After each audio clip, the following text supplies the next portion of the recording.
Sebab yang kedua adalah istighfar. Sebab yang kedua adalah istighfar. Ya. Istighfar jemaah sekalian rahmati Allah Subhanahu wa taala, tentunya ini merupakan bahasa Arab, berasal dari kata istaghfara yastaghfiru.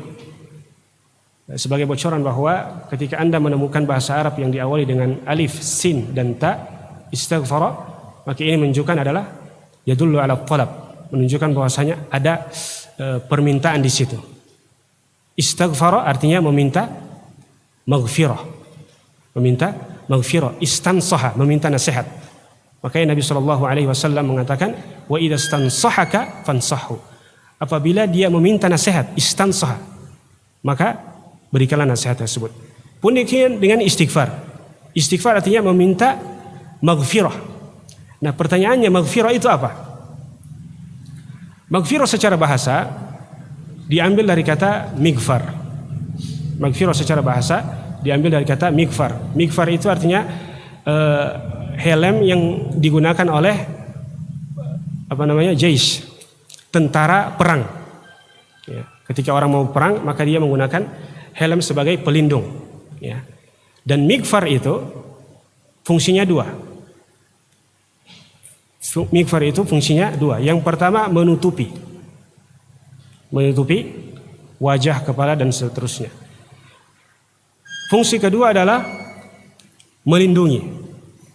Fungsi kedua adalah melindungi. Ya. Jadi sesuatu itu tidak dikatakan mighfar kecuali terkumpul di dalamnya dua syarat. Yang pertama adalah menutupi, kemudian yang kedua adalah melindungi. Sehingganya songkok meskipun dia menutupi kepala, tapi dia disebutkan mighfar. Kenapa? Karena dia hanya menutupi tapi tidak melindungi. Pun demikian dengan maghfirah. Maghfirah artinya pengampunan Allah Subhanahu wa taala. Maghfirah itu punya dua fungsi. Maghfirah itu punya dua fungsi. Fungsi pertama adalah menutupi. Apa yang ditutupi? Aib. Karena dosa itu aib.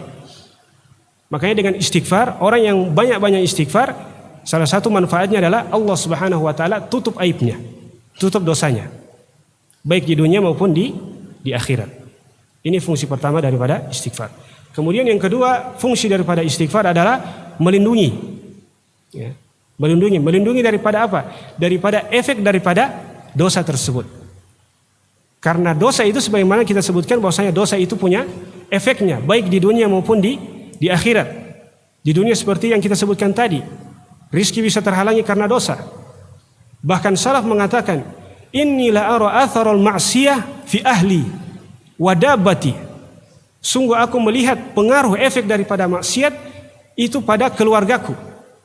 Istriku sudah mulai berubah dia punya sikap, itu bisa saja karena dosa. Kita lihat tidak ada sebab yang pasti, tiba-tiba berubah, itu bisa saja karena dosa. Kata Nabi SAW dalam hadis yang diriwayatkan oleh Imam Ahmad, ma tahabba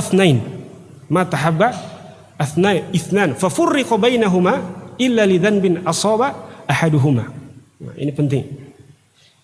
Ma tawaddathnan, tidaklah dua orang saling mencintai. Tidaklah dua orang saling mencintai. Fa furriqa bainahuma, kemudian ada kesenjangan di antara mereka.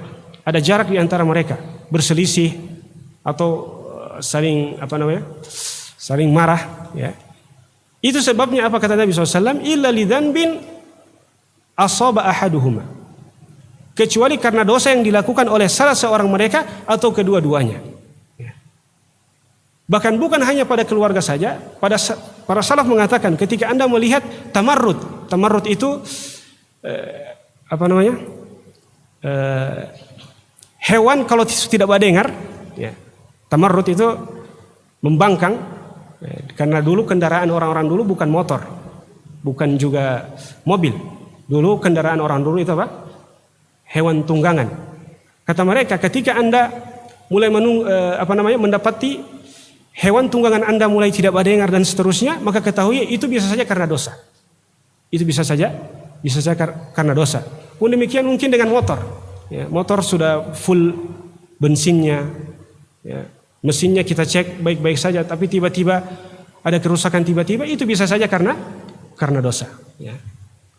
Itu baru di dunia, apalagi di akhirat. Makanya istighfar ini sangat penting. Istighfar ini sangat penting. Makanya Nabi SAW mengatakan, tuba li abdin wajada fi sahifatihi istighfaran katsira. Beruntunglah seorang hamba yang mendapati sahifahnya, catatan amalnya banyak istighfarnya.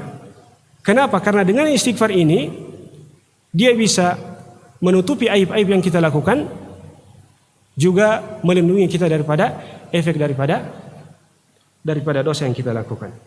Juga di sini disebutkan bahwa di antara faidah daripada istighfar, di samping dia melindungi dan menutupi aib kita, juga istighfar memberikan manfaat-manfaat daripada manfaat-manfaat duniawiyah.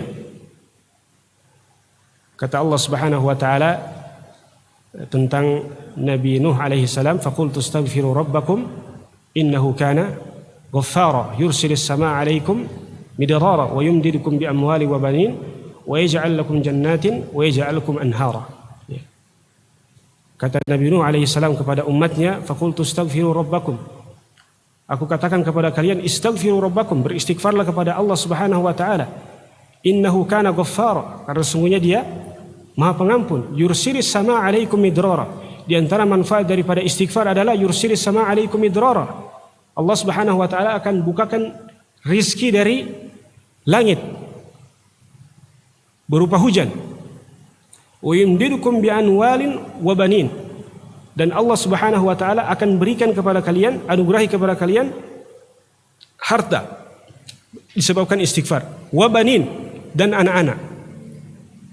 Wa yaj'al lakum jannatin wa yaj'al lakum anhara, dan Allah Subhanahu wa taala akan bukakan juga rizki pada jannat, tumbuh-tumbuhan, wa anhar, pada sungai. Ya, makanya seorang datang kepada Al-Hasanul Basri. Al-Hasanul Basri yashku minal qahd. Ya, dia datang kepada Al-Hasanul Basri mengeluhkan bahwa di tempatnya tidak turun-turun hujan. Maka Al-Hasanul Basri mengatakan, istaghfiru rabbakum, perbanyak istighfar. Datang yang kedua mengatakan, wahai Hasanul Basri, aku tidak punya anak, belum punya anak. Berikan solusi, apa amalan yang kira-kira yang dengan amalan itu aku bisa mendapatkan anak. Maka Hasanul Basri mengatakan, istighfirullah, istighfarlah kepada Allah Subhanahu wa taala. Orang yang ketiga mengatakan, wahai Hasanul Basri, mata al-bahaim, hewan-hewan ternak telah mati, binasa. Pun demikian dengan kebun-kebun telah kering. Apa solusinya? Apa amalannya? Maka Al-Hasanul Basri mengatakan, istaghfiru rabbakum, istighfarlah kepada Allah Subhanahu wa taala. Seorang yang tidak sengaja mendengarkan jawaban Al-Hasanul Basri dari penanya pertama, penanya kedua, penanya ketiga, mengatakan, wahai Hasanul Basri, wahai imam, orang yang datang kepadamu dengan masalah yang berbeda, orang yang kedua dengan masalah yang berbeda, orang yang ketiga dengan masalah yang berbeda, tapi engkau hanya berikan solusi satu yang sama, yaitu istighfar. Maka beliau mengatakan, alam taqra qaulahu ta'ala, tidakkah engkau membaca firman Allah Subhanahu wa taala, faqultu astaghfiru rabbakum innahu kana ghaffara, dan seterusnya. Jemaah sekalian rahmati Allah Subhanahu wa taala, mungkin kita bertanya-tanya, apa perbedaan antara taubat dan istighfar? Apa perbedaan antara taubat dan istighfar? Ya. Penjelasan ulama terkait masalah ini sangat banyak. Ya. Saya termasuk yang pernah menanyakan langsung kepada beberapa masyayikh, dan memang jawabannya berbeda-beda. Tapi kita ringkas. Ya, di antara perbedaan antara taubat dan istighfar adalah, taubat itu seorang tidak akan bisa dikatakan bertaubat kecuali jika terpenuhi 3 syarat tadi, 3 atau 4 atau 5. Ya, tapi secara umum adalah 3. Yang pertama adalah dia berhenti daripada maksiat yang dia lakukan, kemudian dia menyesali dosa yang dia lakukan, kemudian dia bertekad untuk tidak kembali kepada dosa yang dia lakukan. Ini taubat. Kalau tidak ada salah satu daripada 3 ini, maka seorang tidak bisa disebut dengan bertaubat. Adapun istighfar, maka istighfar itu ada 2 macam. Istighfarun mujarrad dengan istighfarun kamil. Istighfarun mujarrad artinya hanya sekedar istighfar. Dan hanya sekedar istighfar ini bisa terpenuhi dengan mengatakan astagfirullah. Dengan mengatakan astagfirullah, kemudian dia ada rasa penyesalan dalam hatinya. Kalau Anda mengatakan astagfirullah, kemudian menghadirkan rasa penyesalan dengan istighfar tersebut, maka Anda sudah bisa disebut dengan orang yang mustakfir. Meskipun Anda masih melakukan dosa yang sama. Ini istighfar. Makanya ulama mengatakan bahwa istighfar itu bagian daripada zikir. Dia berhubungan dengan lisan dan juga berhubungan dengan hati. Tapi tidak dibersyaratkan seorang untuk meninggalkan dosa yang dia lakukan. Tidak dibersyaratkan meninggalkan dosa yang dia lakukan. Selama dia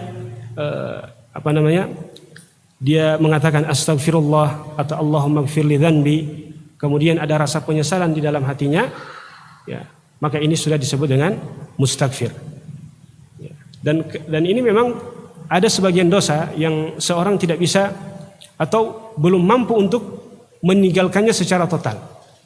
Meninggalkannya secara total. Ya. Oleh karena itu, solusi yang kita berikan kepadanya adalah dengan beristighfar. Ya. Kemudian ada namanya istighfar kamil. Istighfar kamil artinya istighfar yang sempurna. Istighfar yang sempurna adalah selain dia mengucapkan astagfirullah dan juga ada rasa penyesalan dalam hati, juga disertai dengan rasa taubat. Dengan rasa taubat. Ya. Juga perbedaan di antara istighfar taubat yang disebutkan oleh ulama adalah waktunya. Taubat itu waktunya terbatas, sedangkan istighfar tidak terbatas. Taubat waktunya terbatas kapan? Yang dua tadi.